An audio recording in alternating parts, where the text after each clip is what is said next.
नमस्कार, मैं संतोष कुमार एक बार फिर से आप सभी लोगों का अपने कवि संतोष चैनल पर हार्दिक स्वागत करता हूं, वंदन करता हूं और आप सबको कोटि धन्यवाद प्रेषित करता हूं जो आप पिछले पढ़ने वाले सभी वीडियोस को देखते हैं और अपना कमेंट आशीर्वाद के रूप में मुझ तक प्रेषित करते हैं। और मुझे आप मेरे इन शब्दों से, मेरी चर्चाओं से, मेरी बातों से आप पर पढ़ने वाला प्रभाव जो कमेंट के रूप में मुझ तक आता है तो मैं उसे पढ़कर बहुत फलीभूत होता हूँ, बहुत सुखी होता हूँ, बहुत अच्छा लगता है और मेरे उत्साह में काम करने की ऊर्जा दोगुनी हो जाती है। अपेक्षा और उम्मीद करते हैं कि इसी तरह से जो भी वीडियोस पढ़ रहे हैं उसमें आपका आशीर्वाद जरूर मुझ तक प्रेषित होगा। आज 23 मार्च 2023, आज का दिन बड़ा इंपॉर्टेंट और ऐतिहासिक दिन है। आज शहीद दिवस है और यह दिन इसलिए मनाया जाता है कि देश की आजादी से लेकर आज तक देश की मिट्टी पर मरने वाले वीरों जवानों की शहादत को हम याद करते हैं। 23 मार्च ही क्यों रखा गया था? इसी दिन, इसी 23 मार्च को सरदार भगत सिंह, सुखदेव और राजगुरु को फिरंगियों ने फांसी दी थी। इन तीन शहीदों में से मुझे चर्चा तो सब पर करनी चाहिए। बलिदान निश्चित रूप से देश की आजादी में लाखों लाख जवानों ने अपना बलिदान दिया है। किसी पर कितनी भी चर्चा की जाए वो कम है, पीड़ा है, दर्द है। जब हम शहीदों के बलिदान की बात करते हैं ना, जब देश में हो रहे अत्याचार और जुल्म के खिलाफ आवाज उठाने वाले लोगों को मिलने वाली सजाओं की बात करते हैं तो मन कांपने लगता है, दर्द होने लगता है, मन एक पीड़ा उठती है, एक सिहरन उठती है शरीर में। वो तब से लेकर के आज तक, जब हम मुगलों के गुलाम थे, जब हम अंग्रेजों के गुलाम थे, जब हम गुलामी की जंजीर में जकड़े गए, तब बहादुर वीरों ने, इसी मिट्टी में पैदा हुए जवानों ने उनसे लोहा लिया, उनसे जंग करी, उनसे लड़ा और लड़ने के बाद तब हमें आजादी मिली। इसी तरह से यह 23 मार्च क्यों याद किया जाता है? आज ही के दिन देश की आजादी के लिए लड़ने वाले वीर जवानों में से 3 ऐसे निर्भीक नौजवानों को फांसी के फंदों पर फिरंगियों ने लटकाया था, जो देश में चलने वाला इतिहास जब अपने पन्नों पर उनकी वीरगाथा लिखने लगा, इतिहास रोने लगा। आइए भगत सिंह की चर्चा करते हैं ना। कितना मासूम सा बचपन था भगत सिंह का, कितना प्यारा सा बचपन था। यह किस्सा 5 में 4 में जो हम पढ़ते थे, हमको पढ़ाया जाता था। भगत सिंह जब खेतों में काम करते थे, 5 साल की उम्र में काम करने लाहौर पंजाब में पैदा हुए थे, तो वहां किसान जब काम करने के लिए खेतों में जाता है तो भगत सिंह भी अपनी मां के साथ, विद्यावती के साथ खेतों में जाते थे। और जब काम करते थे कोई पूछता था, बेटा क्या कर रहे हो, क्या बो रहे हो? एक आवाज आती थी, बंदूक बो रहा हूं। जिस दिन भगत सिंह का जन्म हुआ था, इनके पिता किशन सिंह जी जेल में थे और पैदा कब हुए? 27 सितंबर 1907 को। तमाम ऐसी कहानी, ऐसी अटकलें। भगत सिंह का बचपन ही समझिए बड़ा क्रांतिकारी था। ऐसे परिवार में पले थे भगत सिंह जहां हमेशा अंग्रेजों के खिलाफ चलने वाली जंग की चर्चा 24 घंटे चलती थी। माताजी भी अंग्रेजों से देश पर होने वाले अत्याचार की जिक्र किया करती थी। इसका बड़ा प्रभाव भगत सिंह के जेहन पे पड़ता था, बड़ा असर पड़ता था इसका। और भगत सिंह बहुत अल्प आयु में ही देश की आजादी में कूद पड़े। आज ही का दिन है, 23 मार्च 1931 को भगत सिंह को फांसी दी गई थी। लोग बताते हैं छुआछूत के खिलाफ, आस्था अंधविश्वास के खिलाफ, पाखंड के खिलाफ, छुआछूत के खिलाफ भगत सिंह अंग्रेजों से लड़ने के बावजूद भी बोल दिया करते थे और बहुत निर्भीकता से अपनी बात रखते थे। ऐसे बहादुर, ऐसे स्वाभिमानी, कई भाषाओं का ज्ञान था भगत सिंह को। भगत सिंह लिखने के यानी राइटिंग करने के बहुत ही रुचिकर व्यक्तियों में से थे। कई किताबें लिखी, 2-3 अखबार के संपादक भी रहे। जेल में रहते हुए इन्होंने 2 किताब लिखी। एक लिखी मैं नास्तिक क्यों हूं, और एक किताब लिखी थी जेल डायरी। आए दिन घर पर चिट्ठी भी लिखते थे।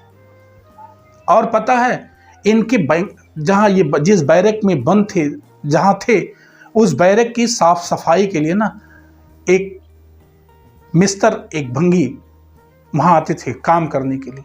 बोधे नाम था उनका नाम था बोधे। लेकिन बोधे को भगत सिंह बेबो कहते थे। बेबो पंजाबी भाषा में माँ को कहते हैं। और ये कहते थे भगत सिंह कि शायद मेरी माँ के बाद अगर किसी ने मेरी सेवा करी है, माँ के जैसी कोई मेरी सेवा करी है, तो वो बोधे है, यानी मेरी बेबो, मेरी दूसरी बेबो। और बोधे मरने के कुछ ही दिन पहले सरदार भगत सिंह ने एक बात कही थी, बेबो तू अपने हाथ से मुझे खाना खिला दे। ये सुन करके बोधे पता है रोने लगा, लिपट गया भगत सिंह से लिपट गया। तू क्या कह रहा है, ये क्या कह रहा है? तू राजघराने का लड़का है, तू राजपूत है, मैं भंगी हूं, मैं मेहतर हूं, मैं सूद हूं, और तू मुझे क्यों कहता है रोज रोज कि तू अपने हाथ से खाना खिला, अपने हाथ से रोटी खिला? ऐसा क्यों कहता है, क्यों मुझे शर्मिंदा करता है? लेकिन भगत सिंह ने कहा कि नहीं, यही मेरी अंतिम इच्छा तू समझ, तू ला यार बेबो, मुझे खाना खिला अपने हाथ से। रोटियां बना करके बोधे अपने घर से लेकर के आया था और भगत सिंह को जेल में फांसी के 3 दिन पहले ही खिला दिया था। और अपने हाथों से खिलाते हुए वो रो रहा था, बोधे रो रहा था, अपने हाथों से खिलाते खिलाते रोने लगा। भगत ने कहा कि क्यों रो रहा है? उसने कहा बस 2 दिन के बाद तो मेरे बीच नहीं रहेगा। भगत सिंह ने अपनी मां को चिट्ठी लिखी थी, मेरी फांसी पर चढ़ जाने के बाद जब मेरी मौत हो जाए, जब मैं मर जाऊं, तो मेरी मां, तो इस भगत के नाम पर आंसू मत गिराना, वरना लोग कहेंगे कि भगत सिंह की मां बुज़दिल है। देश की आजादी के लिए इस तरह से वीर, जब राजगुरु सुखदेव और भगत सिंह को फांसी के फंदे पर ले जाया जाने लग गया, तब एक गीत गा रहे थे, मां रंग दे बसंती चोला, माहे रंग दे बसंती चोला। ये गीत गाते हुए वो लोग फांसी के फंदे तक गए थे और जल्लाद ने उनके गले में फंदा नहीं डाला था, सोता पकड़ करके और अपने गले में डाल लिया था। ये दिन जब सोचते हैं, ऐसे जवानों के बलिदान को जब सोचते हैं, तो आंखों में आंसू आ जाते हैं कि ऐसे वीर जवान, ऐसे शहीद, ऐसे हिंदुस्तानी शेर इस धरती पर पैदा हुए, जिन्होंने मरने के पहले भगत सिंह ने कहा था कि आज मैं मरूंगा ना। कुछ लोगों ने कहा कि तुम जेल में हो, माफीनामा लिखो, फिरंगी तुम्हें माफ करेंगे।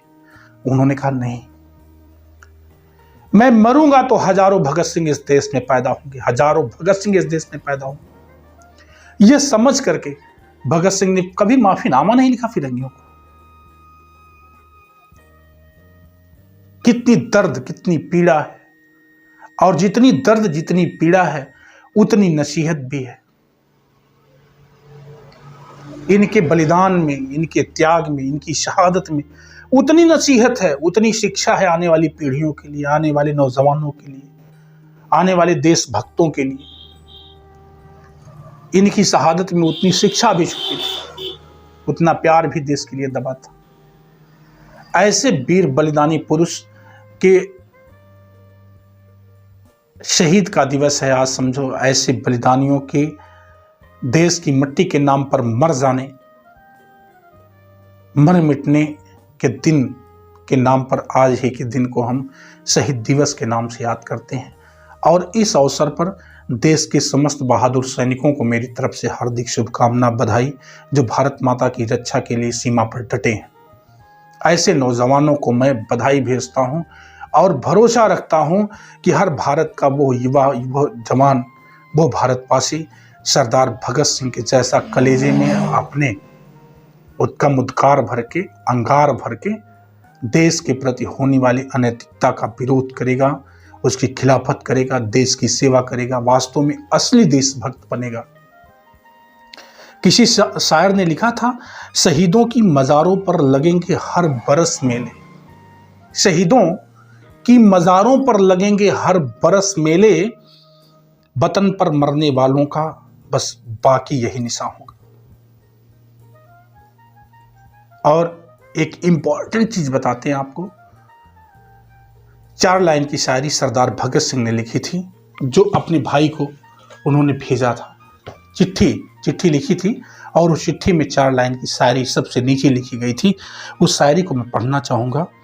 उन्हें ये फिक्र है हरदम, उन्हें यह फिक्र है हरदम, उन्हें यह फिक्र है हरदम, नई तर्ज़े ज़फ़ा क्या है, उन्हें यह फिक्र है हरदम, नई तर्ज़े ज़फ़ा क्या है, हमें ये शौक़ है देखें सितम की इंतहा क्या है, हमें ये शौक़ है देखें सितम की इंतहा क्या है। तर्ज़े ज़फ़ा माने जुल्म, जास्ती, अत्याचार। तो उन्हें ये फिक्र है, उनको ये फिक्र है, उनको ये चिंता है, नई तर्ज़े ज़फ़ा क्या है, जुल्म करने का नया तरीका क्या हो सकता है। लेकिन हमें ये शौक़ है हम देखें, हमें ये शौक़ है सितम की इंतहा क्या है, उनके उस जुल्म करने की अंतिम सीढ़ी कहाँ तक है, ये मेरी शौक़ है, मैं देखना चाहता हूँ। 2 लाइन और लिखा था, दहर से क्यों खफा रहें, चरख से क्या गिला करें, दहर से क्यों खफा रहें, चरख से क्या गिला करें, सारा जहां अदू सही, आओ आओ मुकाबला करें। दहर से क्या खफा रहे, दहर से क्या खफा रहे, मीन्स दुनिया से, संसार से हम क्यों खफा रहे, और समय से हम क्यों गिला करें। अदू का मतलब है शत्रु, भेदिया, गुप्तचर। उन्होंने लिखा कि सारा जहां अदू सही, दुनिया के लोग शत्रु क्यों ना हो जाए, आओ मुकाबला करें। ये उनकी 4 लाइन की शायरी उनके भाई की लिखी हुई चिट्ठी के अंतिम नीचे लिखा गया था। ऐसे वीर शहीद जवान को नमन करने का दिन है, और आज शहीद दिवस की पुनः आप सभी देशवासियों को हार्दिक बधाई, शुभकामना।